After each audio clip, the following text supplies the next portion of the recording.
هذا القرآن يوحدنا لطريق الخير يوجهنا الله تعالى أنزله ورسول الله معلمنا هذا القرآن يوحدنا لطريق الخير يوجهنا الله تعالى أنزله ورسول الله معلمنا هذا القرآن هو الهادي لأوائلنا وأواخرنا يدعو للعلم. السلام عليكم ورحمة الله وبركاته. الحمد لله نحمده ونستعينه ونستغفره ونعوذ بالله من شرور أنفسنا وسيئات أعمالنا. من يهده الله فلا مضل له ومن يضلل فلا هادي له. وأشهد أن لا إله إلا الله وحده لا شريك له وأشهد أن محمدا عبده ورسوله. أما بعد، قال الله تعالى: يا أيها الذين آمنوا اتقوا الله حق تقاته ولا تموتن إلا وأنتم مسلمون. يا أيها الناس اتقوا ربكم الذي خلقكم من نفس واحدة وخلق منها زوجها وبث منهما رجالا كثيرا ونساء واتقوا الله الذي تساءلون به والأرحام إن الله كان عليكم رقيبا. يا أيها الذين آمنوا اتقوا الله وقولوا قولا سديدا يصلح لكم أعمالكم ويغفر لكم ذنوبكم ومن يطع الله ورسوله فقد فاز فوزا عظيما. أما بعد، فإن أصدق الحديث كتاب الله وخير الهدي هدي محمد صلى الله عليه وسلم وشر الأمور محدثاتها وكل محدثة بدعة وكل بدعة ضلالة وكل ضلالة في النار. எல்லா புகழும் புகழ்ச்சியும் நம்மையெல்லாம் படைத்து பரிபாலிக்கக்கூடிய, ஆட்சி செய்யக்கூடிய ஏக வல்லவன் அல்லாஹு ஜல்லஷானு வ தஆலா ஒருவனுக்கு மட்டுமே உரித்தானது. அல்ஹம்துலில்லாஹ். கண்ணியத்துக்குரிய அல்லாஹ்வுடைய நல்லடியார்களே, அன்பான சகோதரர்களே, ரமலானுடைய காலம் நம்மை நெருங்கி கொண்டிருக்கின்றது. இன்னும் ஓரிரு தினங்கள் தான் இருக்கின்றன. அடுத்து நம் ரமலானை சந்திக்க இருக்கிறோம். ஒவ்வொரு வருடமும் ரமலானுடைய வருகை என்பது முஸ்லீம்கள் மத்தியிலே ஒரு புத்துணர்ச்சி, உள்ளத்திலே ஒரு வித்தியாசமான ஒரு சந்தோஷத்தை ஏற்படுத்துகிறது. முஸ்லீம் அல்லாதவர்கள் வாயில் கை வைப்பார்கள். அதிகாலையிலிருந்து மாலை சூரியன் மறையும் வரைக்கும் எதுவும் சாப்பிடாமல், எதுவும் குடிக்காமல், பசியோடு பட்டினியோடு கடுமையான வெயில் நேரத்தில் கூட அதை சகித்து கொண்டிருக்கிறீர்களே, இப்படிப்பட்ட ஒரு நோன்பு காலத்தை ஏன் இவ்வளவு சந்தோஷமாக எதிர்பார்க்கிறீர்கள் என்று சில வேளை கேட்கிறார்கள். ஏதாவது சாப்பிட கிடைக்கும் போது கிடைக்கிற சந்தோஷம், ஏதாவது இலவசமான தான தர்மங்கள் கிடைக்கின்ற பொழுது அதற்காக எதிர்பார்க்கிற சந்தோஷமா என்றால் இல்லை. பசித்திருந்து தாகித்திருந்து கடுமையான வெயில் நேரத்தில் அந்த சஞ்சலப்படுகிற ஒரு காலத்தை ஏன் இவ்வளவு வரவேற்கிறீர்கள் என்று மாற்று மருத்துவர்கள் சில வேளை அதிகமான கேள்விகள் வருகின்றன. எப்படி உங்களால் பசித்திருக்க முடியும் என்று கூட கேட்கிறார்கள். அன்புக்குரியவர்களே, நாங்கள் அல்ல, எங்களுடைய வீடுகளில் இருக்கக்கூடிய சின்னஞ்சிறு குழந்தைகள், 7 வயது 6 வயது 8 வயது குழந்தைகள் ரமலானுடைய காலத்தில் சாப்பிடுவதற்கு அவர்கள் சண்டை போடுவதை விட நோன்பு பிடிப்பதற்கு சண்டை போடுவார்கள். பெற்றோர்கள் நினைக்கிறார்கள், என்னுடைய குழந்தை 7 வயது, என்னுடைய குழந்தை 8 வயது 6 வயது, முழு நேரம் பசித்திருப்பது சிரமமாக இருக்கும், எழுப்பக்கூடாது என்று நினைத்து தலையை தடவி விடுவார்கள். ஆனால் காலையில் குழந்தை எழும்புகிற பொழுது முதலாவது கேட்கிற கேள்வி, இன்று ஏன் என்னை நோன்பு பிடிக்க எழுப்பவில்லை? அதான் முதல் கேள்வி. ஆச்சரியமாக இருக்கிறது. சாப்பிட முடியாது. மாற்று மருத்துவர்கள் போன்று ஏதாவது பழத்தை சாப்பிடலாமா, ட்ரிங்கை குடிக்கலாமா? குடிக்கவும் முடியாது. பட்டினி இருப்பதற்கு நம்முடைய 7 வயது குழந்தை சண்டை போடுகிறது. அதுதான் அதற்குள் மறைந்திருக்கிற அதிசயம். அன்புக்குரியவர்களே, நோன்பு பிடிப்பதற்கு நாங்கள் இளம் வயதில் சண்டை போட்டிருக்கிறோம். நம்முடைய குழந்தைகள் சண்டை போடுகிறார்கள். ஓரிரு விதிவிலக்கு இருக்கலாம். அல்லாஹ் திருமறை குர்ஆனில் இந்த நோன்பை பற்றி சொல்லுகிற பொழுது ஒரு அற்புதமான ஒரு செய்தியை சொல்லுகிறான். இந்த நோன்பு எதிர்பார்க்கிற மிக முக்கியமான ஒரு அற்புதத்தை பற்றி அல்லாஹ் சொல்லுகிறான். யா அய்யுஹல்லதீன ஆமனு, நம்பிக்கை கொண்டவர்களே, அல்லாஹ்வை, மறுமையை, கேள்வி கணக்கை, சுவர்க்க நரகத்தை நம்பிக்கை கொண்ட மக்களே, குத்திப அலைக்குமுஸ் ஸியாம், உங்கள் மீது நோன்பு பிடிப்பது, நோன்பு நோற்பது விதியாக்கப்பட்டுள்ளது. நோன்பு அது உங்கள் மீது விதியாக்கப்பட்டது மட்டுமல்ல, கமா குத்திப அலல்லதீன மின் கப்லிக்கும், உங்களுக்கு முன் வாழ்ந்தவர்கள் மீது எப்படி நோன்பு கடமையாக்கப்பட்டதோ அது போன்று உங்கள் மீதும் கடமையாக்கப்பட்டுள்ளது. காரணம், பொதுவாக நாங்கள் சொல்லக்கூடிய காரணங்களை எல்லாம் மிஞ்சிய ஒரு காரணம். உலகம், மொத்த உலகமும் இன்றைக்கு தேவையான, மிகவும் எதிர்பார்க்க வேண்டிய ஒரு முக்கியமான ஒரு காரணம், அதற்கு தான் இந்த நோன்பு. ஏழைகளின் பசியை உணர்வதற்கு, அல்லது கஷ்டப்படக்கூடியவர்களுடைய கஷ்டங்களை அனுபவிப்பதற்கு, அதிலே பங்கு கொள்வதற்கு என்றெல்லாம் நாங்கள் சொல்லுகிற காரணத்தை மிஞ்சிய ஒரு காரணம், லஅல்லக்கும் தத்தகூன், நீங்கள் பயபக்தி, இறையச்சம் உள்ளவர்களாக ஆக வேண்டும். அதுதான் அதனுடைய கருப்பொருள். எல்லா பொருளையும் ஒரு உயிரோட்டம் எதிர்பார்க்கிறோம். ஒரு ஃபேன் இருக்குது, அது இயங்க வேண்டுமானால் அதுக்குள்ள உயிரோட்டம் தேவை. ஒரு மைக் இருக்குது, அது இயங்க வேண்டுமானால் அதுக்குள்ள ஒரு உயிரோட்டம் தேவை. மின் விளக்குகள் எல்லாத்திலையும் ஒரு உயிரோட்டம் உள்ள தேவைப்படுது. இல்லையானால் புதிய ஃபேன் இருக்கும், புதிய மைக் இருக்கும், புதிய பல்ப் இருக்கும், எல்லாமே ஷோவாகத்தான் இருக்கும். அதில் எதிர்பார்க்கிற பிரயோசனம், அதில் எதிர்பார்க்கிற அந்த பயனை நம்மால் பெற்றுக்கொள்ள முடியாது.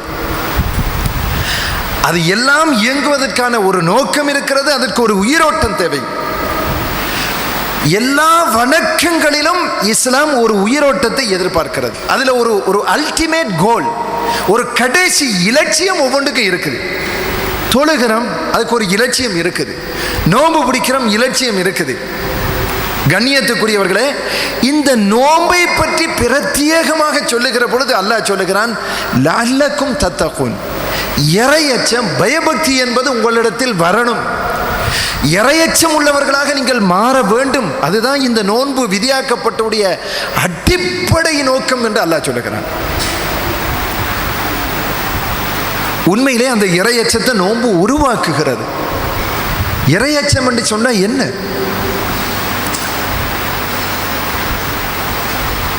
பொதுவாக நாங்கள் சிந்திக்கிறது இறையச்சம் என்றால் பள்ளியில் இருக்கிறது, 24 மணி நேரமும் கையில் தஸ்பீக வச்சு கொண்டிருக்கிறது. இதை பார்த்து தான் இறையச்சம் என்ற ஒரு வடிவம் கொடுக்கணும். அன்புக்குரியவர்களை, இறையச்சம் என்பது, அதற்கு அல்லாஹ் எத்தனையோ படித்தரங்களையும் வைத்திருக்கிறான். எல்லா மூமின்களும் ஒரு தரத்தில் இல்லை. இறைவனை பயந்து நடக்கிற எல்லா மக்களும் ஒரு தரத்தில் கிடையாது. இறையச்சத்தில் சில உச்சகட்டங்கள், இறையச்சத்தில் சில தாழ்ந்த படித்தரங்கள் எல்லாம் இருக்குது. உண்மையான இறையச்சம் என்பது ஆங்காங்க குர்ஆனில் பல வசனங்களை அல்லாஹ் அடிக்க கொண்டு போகிறான். இறைவன் சொன்னவற்றை ஒரு மனிதன் எடுத்து நடப்பது, இறைவன் தடுத்தவற்றை ஒரு மனிதன் தவிர்த்து நடப்பது, இதை மொத்தமாக ஒரு மனுஷன் செய்தானையானால் அவனிடத்தில் அந்த இறையச்சம் என்பது இருக்குது. அதனுடைய வடிவங்கள் வித்தியாசம். وَإِذَا تُلِيَتْ عَلَيْهِمْ آيَاتُهُ زَادَتْهُمْ إِيمَانًا, அல்லாஹ்வுடைய வசனங்கள் ஓதி காண்பிக்கப்பட்டால் அவர்களுடைய ஈமான் அதிகரிக்கும். இன்னொரு இடத்தில் அல்லாஹ் சொல்லுகிறான், வஜிலத் குலூபுஹும், அவர்களுடைய உள்ளங்கள் நடுநடுங்கும், பயப்படும். அந்த இறையச்சம் இருக்குது. உள்ளங்கள் அல்லாஹ்வுடைய வசனங்களை கேட்கும் போது நடுங்குகிற அளவுக்கும் இறையச்சம் இருக்குது. இறையச்சத்தில் ஒரு பயந்த ஒரு உச்சகட்டம் யூசுப் அலைஹிஸ்ஸலாத்துடைய வாழ்க்கையை அல்லாஹ் சொல்லுகிறான். அந்தஸ்தில, மதிப்பில, அழகில உயர்ந்த ஒரு பெண் தவறான செயலுக்கு அழைத்து விரட்டுகிற பொழுதும் நான் அல்லாஹ்வை பயப்படுகிறேன் என்று ஓடி தப்புகிறார்கள். அது ஒரு இறையச்சம், அது ஒரு பயபக்தி. அன்புக்குரிய சகோதரர்களே, நோன்புல ஒரு வித்தியாசமான ஒரு இறையச்சத்தை அல்லாஹ் வெளிப்படுத்துகிறார். பொதுவாக நோன்பு நோக்கிற நேரத்தில் அல்லாஹ் ஹலாலாக்கிய உணவு இருக்கும். நம்ம சிரமப்பட்டு சம்பாதித்த உணவு, அல்லாஹ் ஹலாலாக்கிய குளிர்பானங்கள் இருக்கும். கடுமையான சூட்டு நேரத்தில் அது நம்முடைய குளிர்பானம் பெட்டியில அழகாக இருக்கும். ஒரு நாளைக்கு 10 தடவை தொடர்ந்து பார்த்து கொண்டும் இருக்கிறோம். கண்ணியத்துக்குரியவர்களே, இறைவன் தடுத்தான் என்ற ஒரு காரணத்திற்காக எவ்வளவுதான் பசி கொடுமை இருந்தாலும் சாப்பாட்டை ஒரு கட்டத்தில் கூட நம்ம உள்ள எடுத்துக்க மாட்டோம். பெண்கள் சமைக்கிற நேரத்தில் சில வேளை உப்பு பார்ப்பார்கள். அந்த உணவுக்கு உப்பு போதுமா என்று நாக்கில் தொட்டு வைக்கிற நேரத்தில் கூட ஒரு 10 தடவை அதை துப்பி விட்டு 10 தடவை வாயை கழுவுவாங்க. ஏன்? அது உள்ள போயிடக்கூடாது. கடுமையான தாக நேரம், உணவு செய்கிறோம், முகம் கழுகுகிறோம், வாய் கொப்பளிக்கிறோம். ஆனாலும் அந்த குளுமையான அந்த தண்ணீர் நம்முடைய நாவை தொடுகிறது, நம்முடைய தொண்டையை தொடுகின்றது. அதை தாண்டி அது உள்ளே நுழையாது. ஏன்? அது யாருக்காகவோ வைக்கிற நோன்பு, யாரையோ திருப்திப்படுத்த வேண்டிய ஒரு நோன்பு. அவனை பயந்த ஒரு காரணத்தினால் அது தொண்டைக்கு கீழே போகாது. மக்களுக்கு முன்னால் இருந்தாலும் அல்லது குளியல் அறையில் நான் தனியாக இருந்தால் கூட தண்ணீர் தொண்டை வரைக்கும் போகிற தண்ணீர் அதற்கு கீழே போகாது. கடுமையான குளிர், கடுமையான தாகம், கடுமையான வெயில், தண்ணீரை உள்ள எடுக்க மாட்டோம், குடிக்க மாட்டோம். ஒரு முடரை குடிச்சா யாரும் பார்ப்பதற்கு கிடையாது. ஏதாவது சாப்பிட்டு விட்டால் யாரும் கேட்க மாட்டார்கள், யாரும் கண்டுக்கவும் மாட்டார்கள். ஆனாலும் என்னுடைய ரப்பு தடுத்தால் ஒரு ஹலாலை கூட அவனுக்காக நான் விட தயார். அதை நம்ம நிரூபிக்கிறோம். நான் சம்பாதிச்சது யார் கேட்க முடியும்? யாரும் கேட்கணுமா? தண்ணீர், இலவசமான தண்ணி நான் குடிச்சா யாரு கேட்க முடியும்? குளியல் அறையில் குடித்தால் யார் கேட்க முடியும்? யாரும் பார்க்க முடியாது. ஒரு அள்ளி அரவாசம் உள்ள அனுப்பி அரவாசம் துப்புறது யாரும் காண முடியாது. ஆனாலும் என்னுடைய ரப்பு தடுத்தால் ஹலாலான இலவசமான தண்ணீரை கூட நான் குடிக்க மாட்டேன். அதானே? இப்படி பயிற்றப்படுத்தப்படுகிற ஒரு மனிதன் ரமலான் முடிந்த பிறகு, ரமலான் காலம் முடிந்த பிறகு இன்னொரு மனிதனுடைய தடுக்கப்பட்ட ஒரு பொருளை, தடுக்கப்பட்ட ஒரு பானத்தை குடிக்க மாட்டான். பச்சை தண்ணியை படைத்த ரப்புக்காக குடிக்காத ஒரு மனிதன் அவன் தடுத்த மதுபானத்தை குடிக்க மாட்டான். தன்னுடைய சொந்த ஹலாலான உணவை உண்ணாத மனிதன் இன்னொரு மனிதனுடைய சொத்தை அனுபவிக்க மாட்டான். தன்னுடைய சொந்த மனைவியோடு தன் சரீர ஆசையை தீர்க்காத மனிதன் இன்னொரு ஹராமான வழிமுறையை நாட மாட்டான். அதுதான் நோன்பு தருகிற பயிற்சி. இந்த இறையச்சத்தை அந்த நோன்பு நம்முடைய உள்ளத்தில் விதைக்குது. பசித்திருக்கிறது உலகத்தில் யாருக்கு ஆசை கிடையாது. அல்லாஹ்வுடைய ரசூலை சொல்லுகிறார்கள், வலிசாயிமி ஃபரஹத்தான், நோன்பாளிக்கு 2 சந்தோஷங்கள். ஒன்றாவது இந்தல் ஃபித்ர், நோன்பு திறக்கிற நேரத்தில் அவனுக்கு சந்தோஷம் வருது. அல்லாஹ்வுடைய கடமையை முடித்து விட்டேன் என்ற சந்தோஷம். பசித்திருந்தேன், இப்போது அல்லாஹ் ரிஸ்கை தருகிறான், அந்த சந்தோஷம். எல்லாம் 1-2 கலந்து ஒரு சந்தோஷம் உள்ளத்தில் வருது. இது நோன்பாளிக்குள்ள இயல்பான ஒரு சந்தோஷம். இரண்டாவது சந்தோஷம் யௌமல் கியாமா, நாளை கியாமத்துடைய நாளில் நோன்புக்கு அல்லாஹ் கொடுக்கிற கூலிகளை பார்க்கிற நேரத்தில் அவ்வளவு கூலி, அதை பார்த்தோன்னு ஏற்படுகிற சந்தோஷம் இரண்டாவது சந்தோஷம். அதைத்தான் அல்லாஹ் ஹதீஸுல் குத்ஸியிலே சொல்லி காட்டுகிறான். நோன்பு என்பது அஸ்ஸௌமுலி வ அன அஜ்ஸி பிஹி, நோன்பு என்பது எனக்குரியது, நான் தான் கூலி கொடுக்கிறேன். தொழுகைக்கும் அல்லாஹ் நோன்பு கூலி கொடுக்கிறான். திக்ரு, குர்ஆன் திலாவத் எல்லாத்துக்கும் அல்லாஹ் தான் கூலி கொடுக்கிறான். ஆனால் நோன்பை பொறுத்தவரை அது உலகத்தில் ஏனையவன் கற்பனை பண்ணும்போது பின்வாங்குகிற ஒரு விஷயம். அல்லாஹ்வை பயந்தவர்கள் மட்டும்தான் அதை முறையாக பிடிக்க முடியும். அதை ஒரு மனிதன் சரியா பிடிச்சிட்டான்னு சொன்ன அதுக்குரிய கூலியை நான் கொடுக்கிறேன் என்று அல்லாஹ் சொல்வதாக நபிகள் நாயகம் ஸல்லல்லாஹு அலைஹி வஸல்லம் சொன்னார்கள். அல்லாஹ் என்ன கொடுப்பான் என்பதை கயாமத்தினால பார்க்கிற நேரத்தில் இவ்வளவு நன்மைகளா, புல்லரிச்சு போகும். அதை பார்த்த ஒரு சந்தோஷம் அவனுக்கு ஏற்படும். அவனுக்காக அல்லாஹ் ரையான் என்ற வாசலை திறந்து வைத்திருக்கிறான். அதனூடாக சுவர்க்கம் நுழைய முடியும் என்று நபிகள் நாயகம் ஸல்லல்லாஹு அலைஹி வஸல்லம் சொன்னார்கள். கண்ணியத்துக்குரியவர்களே, நோன்பு நம்மை நெறிப்படுத்தக்கூடிய ஒரு மாதம், இறையச்சத்தை உருவாக்குகிற ஒரு மாதம். அன்புக்குரியவர்களே, எல்லா வணக்கங்களிலும் அந்த இறையச்சம் என்பது ஒரு உயிரோட்டம், அதான் எதிர்பார்க்கப்படுது.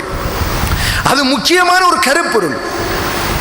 உதாரணமாக பாருங்க, நம்ம சாப்பிடுகிற எல்லா பொருட்களும் உடலுக்கு ஆரோக்கியம், சக்தியை தருது. ஆனா போன்ஸ், எலும்புகள் பலகீனம் அடையுது, கல்சியம் போதாது. டாக்டர்கிட்ட போனா அவர் டெப்டல் தருவாரு, ஆனாலும் கொஞ்சம் நெத்தோலி சாப்பிடுங்க பாரு, கொஞ்சம் ஃப்ரெஷ் மில்க் குடிங்கன்னு பாரு. ஏன்? உடம்புக்கு எல்லா பொருட்களும் சக்தி தந்தாலும் இந்த எலும்போடு ஒட்டி கல்சியம் தேவைன்னு சொன்னா நெத்தலி அதற்கு விசேஷம். அப்படி என்று சொல்லி சில அறிவுரைகளை, சில உணவுப் பொருட்களை டாக்டர் சொல்லுவார். கண்ணியத்துக்குரியவர்களை, எல்லா இபாதத்திலும் நம்ம எதிர்பார்க்கிற அந்த உயிரோட்டம் என்ன? இறையச்சம். அல்லாம பயந்து நடக்கிறது. அவன் எதிர்பார்க்கிற அந்த வாழ்க்கை நம்மிடத்தில் இருக்க வேண்டும், அந்த பயபக்தி வர வேண்டும். அதை குறிப்பாக விசேஷமாக கல்சியத்துக்கு நெத்தோலி மாதிரி இறையச்சத்துக்கண்டே வடித்தெடுக்கப்பட்ட ஒரு வணக்கம் நோன்பை பற்றி திருமறை குர்ஆன் சொல்லுது. நீங்க நோன்பு நோக்கிறீர்கள் என்று சொன்னால் அதிலிருந்து எதிர்பார்க்கிற அந்த இறையச்சம் என்பதை பெரிய அளவு நீங்க வடித்துக் கொள்ளலாம். அதற்குரிய களத்தையும் அல்லாஹ் ஏற்படுத்துகிறான்.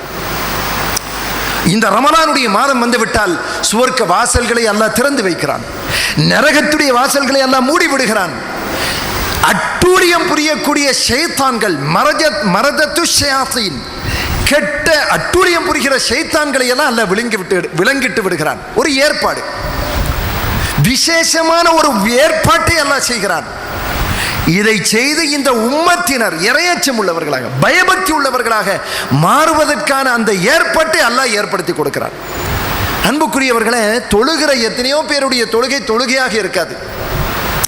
எத்தனையோ பேருடைய நோன்பு அந்த இறையச்சத்தை சில வேளை உருவாக்காது. இருக்கும், ஆனா உயிரோட்டம் இருக்காது. நோன்பை பால்படுத்தி இருப்பார்கள், புறம் பேசி இருப்பார்கள், வீணான விஷயங்களை செய்திருப்பார்கள், பொய் பேசி இருப்பார்கள், வீணான அம்சங்களில் ஈடுபட்டு இருப்பார்கள், கண், பகாது, மூக்கு போன்ற அவர்களுடைய புலன்களை ஹராத்திலிருந்து பாதுகாத்திருக்க மாட்டார்கள். நோன்புடைய அந்த கருப்பொரு உயிரோட்டம் அப்படியே கரைக்கப்பட்டுவிடும். அல்லாஹ் எதிர்பார்க்கிற அந்த இறையச்சம் என்பதை இந்த நோன்பு உருவாக்க வேண்டுமானால் நோன்பை எப்படி பயன்படுத்த வேண்டும் என்று தனியாக நாங்கள் கற்றுக்கொள்ள வேண்டும். அன்புக்குரிய சகோதரர்களே, எனவே இந்த நோன்பு என்பது அல்லாஹ் சொல்லுகிறான், லஅல்லக்கும் தத்தகூன், இறையச்சம் பயபக்தி உள்ளவர்களாக நீங்கள் மாற வேண்டும் என்பதற்காக அல்லாஹ்வினால் விதிக்கப்பட்டிருக்கிறது. எனவே நோன்புல நாங்கள் எதிர்பார்க்கிற அந்த பயபக்தியை உருவாக்க வேண்டும், அதை கொண்டு வர வேண்டும். அதற்குரிய மாதமாக இந்த மாதத்தை ஆக்க வேண்டும். எனக்கு ஒரு 40 வயது அல்லது 50 வயது, 45 வயது என்று சொன்னால் கிட்டத்தட்ட என்னுடைய வாழ்க்கையில் ஒரு 35-40 வருடங்கள் நோன்பு பிடித்திருப்போம். இந்த 40 வருடங்களில் என்னிடத்திலே இந்த ரமலான், இந்த நோன்பு ஏற்படுத்திய மாற்றம் என்ன, இறையச்சம் என்ன? கொஞ்சம் ஒரு கணம் கேட்டு பாருங்கள். கண்ணியத்துக்குரியவர்களே, உண்மையில் பலருடைய நோன்பு என்பது சில வேளை ஒரு சடங்காக, இறைவன் சொன்ன அந்த இறையச்சத்தை விதைக்கின்ற நோன்பாக இருக்காது. என்ன காரணம்? ரமலான் காலம் வந்துவிட்டால் ஜமாத் தொழுகை தவறாது, ரமலான் காலம் வந்துவிட்டால் கியாமுல் லைல் தவறாது, ரமலான் காலம் வந்துவிட்டால் ஏனைய வணக்கங்கள், குர்ஆன் ஓதுதல், திக்ர் செய்தல், இஸ்திக்ஃபார் செய்தல் தவறாது, ஃபஜ்ர் தொழுகை தவறாது, ஜமாத்தோடு பள்ளியில் தொழுவார்கள். இந்த ஒரு இறையச்சத்தின் வடிவத்தை அங்கே பார்க்க முடியும், ஃப்ரேம் இருக்குது. ஆனால் பெருநாள் தொழுகை தொழுது அடுத்த நாள் ஃபஜ்ர் தொழுகை, அந்த இறையச்சத்தினுடைய வெளிப்பாட்டை நீங்கள் பார்க்கலாம். 30 நாட்கள் அவ்வல் தக்பீர் தவறவில்லை, கியாமுல் லைல் தவறவில்லை, அதில் வேற தராவிஹ் என்று, கியாமுல் லைல் என்று வேறு, இப்படியெல்லாம் தொழுது சகர் சாப்பாடு சாப்பிட்டு குடித்த தண்ணீர் விழுங்கியது பள்ளிவாசலில், அவ்வல் தக்பீர். ஆனால் இந்த இறையச்சம் ஒரு 2 வாரங்கள் நீடிக்க வேண்டாமா? ரமலான் முடிந்து பெருநாள் முடிந்து அடுத்த நாள் ஃபஜ்ர் தொழுகை நம்முடைய பள்ளிவாசல்கள் எல்லாம் காய்ந்து விடுகின்றன. அதே வயதாளிகள், வயது முதிர்ந்தவர்கள், அதே பாதி சஃப் 1.5 சஃபோடு பள்ளிவாசல் இருக்கிறது. நிறைந்து வழிந்த பள்ளிவாசல். இறையச்சம் எங்கே கரைந்து போனது? சிந்தித்து பாருங்கள். இஸ்லாம் இதை எதிர்பார்க்கவில்லை. இந்த ரமலான், இந்த நோன்பு, இந்த இறையச்சத்தை எதிர்பார்க்கவில்லை. ஏற்பட்ட உண்மையான இந்த பயபக்தி, இந்த அச்சம், இந்த நோன்பு, இந்த பக்குவம் ஒரு கிழமை, ஒரு வாரம் நீடிக்க வேண்டாமா சகோதரர்களே? பெரும்பான்மையான பள்ளிவாசல்கள் அப்படித்தான் இருக்கின்றன.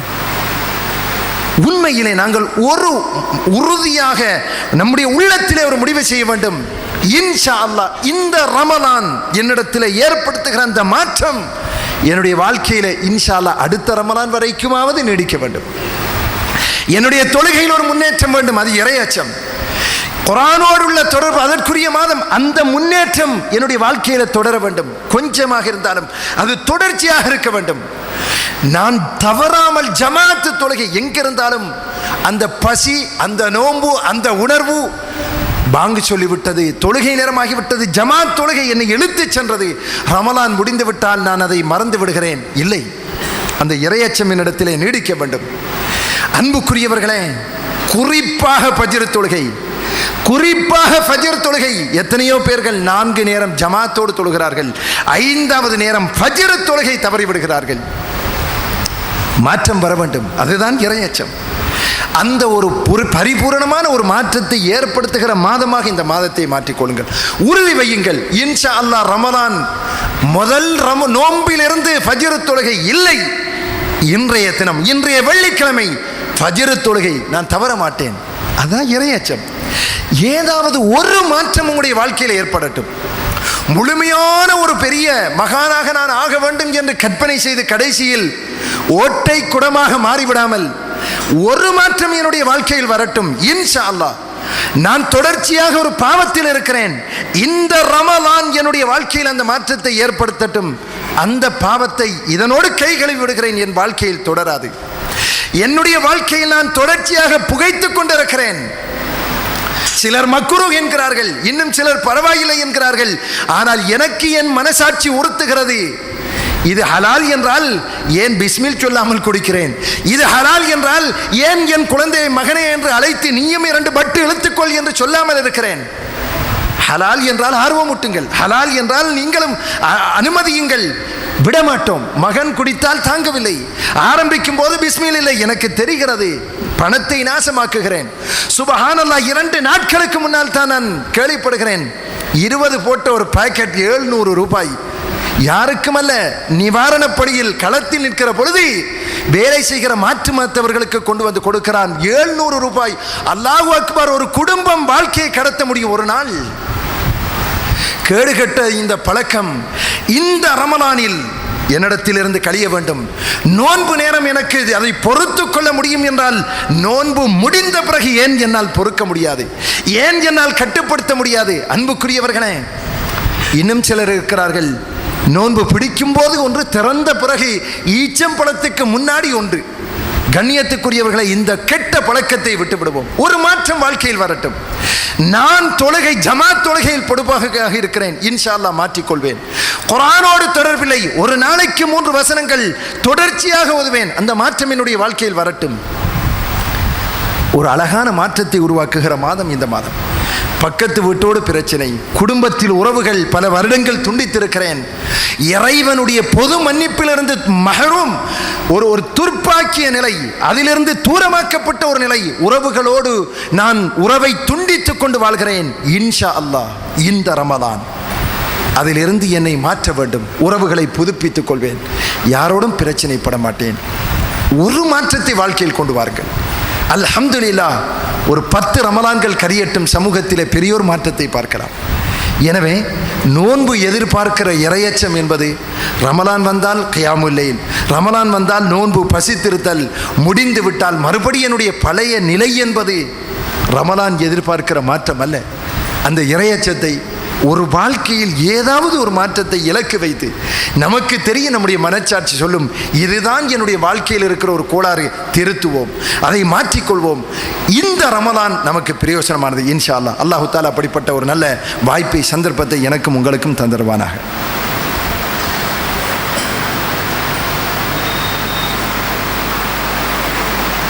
அல்ஹம்துலில்லாஹ், அஸ்ஸலாத்து வஸ்ஸலாமு அலா ரசூலில்லாஹ், அம்மா பஅத். கண்ணியத்துக்குரிய சகோதரர்களே, அல்லாஹ்வுடைய நல்லடியார்களே, இஸ்லாம் இந்த நோன்பு எதிர்பார்க்கிற அந்த இறையச்சம் என்பது உலகத்தில் இன்றைக்கு தேவையான ஒன்று.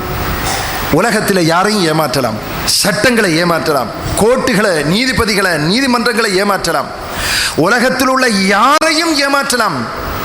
ஆனால் ஏமாற்றப்பட முடியாத ஒரு மிகப்பெரிய ஒரு சக்தி இறை பக்தி, அல்லாஹ்வுடைய பயம். உலகத்தில் யார் பார்க்கலாம், யாரும் பார்க்காமல் இருக்கலாம், அல்லாஹ் என்னை பார்க்கிறான் என்கிற அந்த பயம், அந்த அச்சம் இருக்குதே, இன்னைக்கு முஸ்லிம்கள் மத்தியில் இவ்வளவு பெரிய மாற்றத்தை கொண்டு வந்திருக்கிற ஒரு முக்கியமான காரணி அதுதான். உலகத்தில் எத்தனையோ கொள்கைகள், எத்தனையோ சித்தாந்தங்கள், எத்தனையோ மார்க்கங்கள் இருக்கின்றன. ஆனால் இஸ்லாத்தை போன்ற ஒரு தனித்துவமான மார்க்கத்தை காட்ட முடியாது. குடிக்கின்ற பழக்கம் இன்றைக்கு எல்லா மற்றவர்களிடத்திலும் உண்டு. குடிபோதை, கிறிஸ்தவர்கள் குடிக்கிறார்கள், பௌத்தர்கள் குடிக்கிறார்கள். ஆனால் ஓவரால், பொதுவாக பெரும்பான்மை முஸ்லீம்கள் குடிக்காத ஒரு சமூகம் என்று சொன்னால் முஸ்லீம்கள் தான். ஏன் முஸ்லீம்களுக்கு வாயில்லை, நாக்கில்லைன்னு அர்த்தம் அல்ல. முஸ்லீம்களுக்கு குடிப்பதற்கு வயிறு இல்லை என்ற அர்த்தம் அல்ல. குடிப்பது மட்டும் ஹலாலாக இருந்தால், ஒரு சகோதரர் சொன்னார், குடிப்பது மட்டும் ஹலால் என்று இருந்தால் நீங்களெல்லாம் எங்களிடத்தில் குடிப்பிச்சை வாங்க வேண்டும். முஸ்லீம்கள் லீடிங், எல்லாத்திலையும் முன்னாடி நிற்பாங்க. அல்லாஹ் தடுத்திருக்கிறான் இந்த உலகத்தில் குடிக்காத ஒரு சமூகம் முஸ்லீம்கள். இறையச்சம் தடுக்குது. கண்ணியத்துக்குரியவர்களே, பயபக்தி உள்ள ஒரு சமூகம். உலகத்தில் யாரெல்லாம் சாதிக்க முடியாததை இஸ்லாம் சாதித்து காட்டுகிறது. அப்படிப்பட்ட ஒரு வாழ்க்கை, இறையச்சம் தான் அதுக்கு மிகப்பெரிய ஒரு காரணம், பயபக்தி. அதனால தான் அல்லாஹ் குர்ஆனில் இன்னல்லாஹ மஅஸ் ஸாயிமீன் இன்னல்லாஹ மஅல் முஸல்லீன், அல்லாஹ் தொழுபவர்களோடு இருக்கிறான், அல்லாஹ் நோன்பு பிடிப்பவர்களோடு இருக்கிறான். அப்படி வசனங்கள் குர்ஆனில் இல்லை. அல்லாஹ் தொழுகை, நோன்பு, நம்முடைய வணக்கங்களில் அதில் இருந்து எதிர்பார்க்கிற தன்மை, அதை சொல்லி அல்லாஹு தஆலா சொல்லுகிறான். ஒருத்தர் வியாபாரம் பண்ணுறாரு, 1 கோடி இம்போர்ட் பண்ணுறாரு, 90 லட்சத்துக்கு விற்றாரு. நீங்கள் 1 கோடிக்கு இறக்குமதி பண்ணி 90 லட்சத்துக்கு விற்பதை விட 1000 ரூபாய்க்கு வாங்கி 1100 ரூபாய்க்கு விற்றவன் லாபதாரி. ஆமா இல்லையா? 1 கோடிக்கு வாங்கி 90 லட்சம்னா 10 லட்சம் லாஸ்ட் அமௌண்ட். அதனுடைய அளவு தான் பெருசே தவிர நஷ்டம் பெருசாக இருக்குது. 1000க்கு வாங்கி 1100 ரூபாய்க்கு விற்றால் 100 ரூபாய் லாபம் அடைந்தவன். இவனுக்கு அவனுக்கும் இடையில அளவு வித்தியாசமே தவிர லாபத்தில் அவன் நஷ்டம், இவன் லாபதாரி. தொழுகிறோம், நோன்பு வைக்கிறோம், ஹஜ்ஜி செய்கிறோம், குர்ஆன் ஓதுகிறோம், திக்ரு செய்கிறோம், அதில் எதிர்பார்க்கிற அந்த அடிப்படை லாபம் வந்திருக்குதா இல்லையா? இரவு முழுக்க நின்று வணங்குறான், அந்த இறைவன் எதிர்பார்க்கிற பயபக்தி வரல. நோன்பு பிடிக்கிறான், பசித்திருந்து அப்படி நோன்பு முடிஞ்சு 6 நோன்பும் பிடிச்சாரு, ஆனா இறைவன் எதிர்பார்க்கிற அந்த தன்மை, இறையச்சம் வரலன்னு சொன்னா, கண்ணியத்துக்குரியவர்களே, இரவு விடிய விடிய வியாபாரம் பண்ணி கோடி கணக்குக்கு இறக்குமதி பண்ணி நஷ்டத்துக்கு வித்தவன் நிலைமை தான் நம்ம நிலைமை. அல்லாஹ்வுடைய ரசூல் சொன்னார்கள், எத்தனையோ கம்மின் சாயிமின், எத்தனையோ நோன்பாளிகள் இருக்கிறார்கள், அவர்களுடைய நோன்பில் பசித்திருந்தது, தாகித்திருந்ததை தவிர எந்த பிரயோசனம் கிடையாது. இப்படிப்பட்ட லொஸ்டுக்கு வியாபாரம் பண்றவங்க இருக்கிறாங்க. அன்புக்குரியவர்களை, இறையச்சம் என்கிற அந்த ப்ராஃபிட், அந்த லாபம் வருதா இல்லையா அதை பாருங்க. அது இருக்குதுன்னு சொன்னா அல்லாஹு தஆலா சொல்லுகிறான், இன்னல்லாஹ மஅல் முத்தகீன், அல்லாஹ் பயபக்தியாளர்களோடு இருக்கிறான். இன்னல்லாஹ யுஹிப்புல் முத்தகீன், பயபக்தியாளர்கள், இறையச்சம் உள்ளவர்களை அல்லாஹ் நேசிக்கிறான், அல்லாஹ் விரும்புகிறான். அந்த தன்மையை சொல்லி அல்லாஹ் சொல்லுகிறான், உன்னிடத்துல பயபக்தி ஏற்பட்டு இருக்குதா, உன்னோட தான் நான் இருக்கிறேன். வல்லாஹு வலியுல் முத்தகீன், அல்லாஹ் பயபக்தியாளர்களின் துணையாளன், உதவியாளன் என்று அல்லாஹ் சொல்லுகிறான். அன்புக்குரிய சகோதரர்களே, வனுனஜ்ஜில் லதீன தகவ், பயபக்தி உள்ளவர்களைத்தான் நரகத்தில் இருந்து காப்பாற்றுவோம். ஒவ்வொரு கட்டத்திலும் அல்லாஹ் இறையச்சத்தை தொட்டு காட்டுகிறான். ஏன்? அதுதான் எல்லா வணக்கங்களின் உயிரோட்டம், மெயின் சுவிட்ச் தான். அது இருக்குதுன்னு சொன்னா உனக்கு உலகத்தில் விடுதலை, உலகத்தில் வெற்றி, அல்லாஹ்வுடைய உதவி, அல்லாஹ்வுடைய நேசம், மறுமையில நரகத்தில் இருந்து பாதுகாப்பு, சுவர்க்கத்தில் நுழைவிக்கிற அத்தனை அம்சங்களுக்கு அல்லாஹ் பொறுப்புதாரி. அத்தனையும் உனக்கு கிடைக்கும் என்று அல்லாஹ் வாக்குறுதி அளிக்கிறார். கண்ணியத்துக்குரிய சகோதரர்களே, அந்த அடிப்படை கருப்பொருளை உருவாக்குகிற ஒரு மாதம் இந்த மாதம். அந்த இறையச்சம் நம்மகிட்ட வருதா? மீள் பரிசீலனை செய்ய கடமைப்பட்டிருக்கிறோம். எனவே இந்த ரமலானை இன்ஷா அல்லாஹ் ஒரு இறைவனுக்கு பொருத்தமான ஒரு ரமலானாக, இதனோடு பெருநாள் தொழுகையோடு முடிந்து விடுகிற ரமலான் அல்ல. அந்த ரமலான் உருவாக்குகிற அந்த தன்மை நம்மிடத்தில் நீடிக்கக்கூடிய ஒரு அழகான ஒரு ஒரு ஒரு ஒரு அப்படியான ஒரு கருவை நம்முடைய உள்ளத்தில் விதைக்கின்ற ஒரு ரமலானாக இந்த ரமலானை மாற்றிக்கொள்வோம். நம்மிடத்தில் இருக்கிற கெட்ட பழக்கங்களை தூக்கி எறிவோம். அதுதான் இறையச்சம். இறைவன் சொன்ன விஷயங்களை எடுத்து நடப்போம். அதுதான் இறையச்சம். இந்த ரமலான் அதை நம்மிடத்திலே கொண்டு வர வேண்டும். குடும்ப வாழ்க்கையில் ஒரு சீர்திருத்தம், அயல் வீட்டோடு உறவுகளோடு ஒரு சீர்திருத்தம், வணக்க வழிபாடுகளில் ஒரு மாற்றம், குர்ஆனோடு உள்ள அழகிய தொடர்பு, இறைவனிடத்தில் அடிக்கடி மன்றாடுகிற கேட்கிற பழக்கம், ஜமாத்தோடு தொழுகிற தன்மை. இந்த அழகான ஒரு பேக்கேஜ் இருக்குது. எல்லாத்துலேயும் பேக்கேஜ் இருக்குது. மொபைல் வாங்க போனால், ஒரு டயலாக், ஒரு சிம் வாங்க போனால் பேக்கேஜை பார்க்குற, இன்டர்நெட் எவ்வளோ இருக்குது, இது எவ்வளோ இருக்குது, கால் ஃப்ரீயா, எல்லாம் பார்க்குறோமா இல்லையா? ரமலானுக்குன்ற ஒரு பேக்கேஜ் இருக்குது. அதை தெளிவாக பார்த்து வாங்கி கொள்ளுங்க. இந்த ரமலான் முடிந்த பிறகும் அந்த பேக்கேஜ் இன்ஷா அல்லாஹ் நம்முடைய வாழ்க்கையில் தொடரணும். அல்லாஹ் எனக்கும் அந்த பாக்கியத்தை தர வேண்டும், உங்களுக்கும் அதை தர வேண்டும். இந்த ரமலானை மாற்றத்துக்குரிய ரமலானாக மாற்றுவோம் இன்ஷா அல்லாஹ். அல்லாஹு தாலா அப்படிப்பட்ட ஒரு நல்ல வாய்ப்பை எனக்கும் உங்களுக்கும் தந்து, உண்மையான அவன் எதிர்பார்க்கிற இறையச்சம் அதை நம்மிடத்தில் உருவாக்கி நாளை மறுமையில் அந்த வெற்றி பெற்ற கூட்டத்திலே சேர்வதற்கு நம் அனைவருக்கும் துணை செய்வானாக. வாஹர் தவானா அல்ஹம்துலில்லாஹி ரப்பில் ஆலமீன்.